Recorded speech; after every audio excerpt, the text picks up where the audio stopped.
বুলডোজারের ধাক্কায় কেঁপে উঠছে ধানমন্ডি ৩২ নম্বরে শেখ মুজিবুর রহমানের বাসভবনটি। বৃহস্পতিবার ভোর থেকে আবার শুরু হয়েছে বাড়ি ভাঙার কার্যক্রম।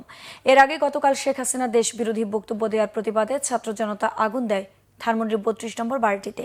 এ সময় বিক্ষোভকারীরা বাড়িটিতে ঢুকে ভাঙচুর করেন। বিস্তারিত ফজলে রাব্বির প্রতিবেদনে। বৃহস্পতিবার সকালের চিত্র এটি। বুলডোজারের ধাক্কায় কেঁপে উঠছে বঙ্গবন্ধুর ধানমন্ডির ৩২ নম্বর বাড়ি। এর আগে বুধবার রাতভর চলে ভাঙার কার্যক্রম। এরপর দীর্ঘ সময় বিরতি দিয়ে ভোর থেকে আবারও শুরু হয় বাড়ি ভাঙার কার্যক্রম। সারা দুনিয়ার ইতিহাস যদি দেখি, একটা ফ্যাসিস্ট পতন হয়ে যাওয়ার পরে তাকে কখনো সেলিব্রেট করা হয় না।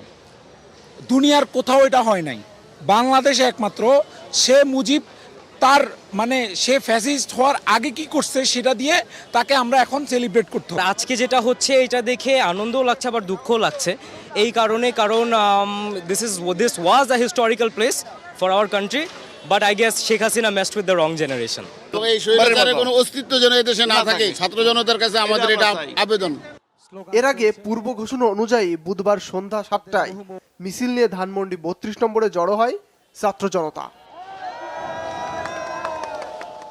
বিভিন্ন লাঠিসোঁটা নিয়ে ধানমন্ডি ৩২ নম্বরে প্রবেশ করেন তারা।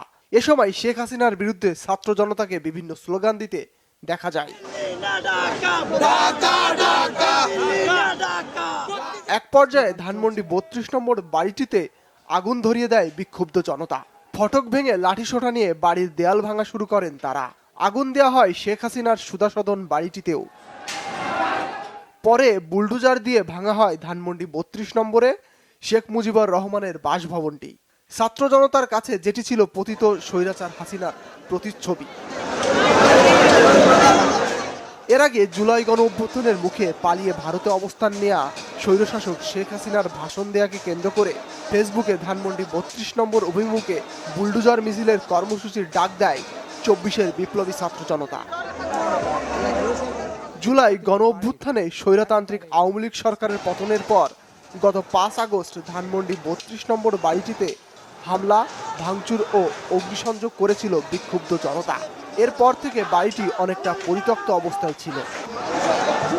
ফজলে রাব্বি, বাংলা ভিশন, ঢাকা।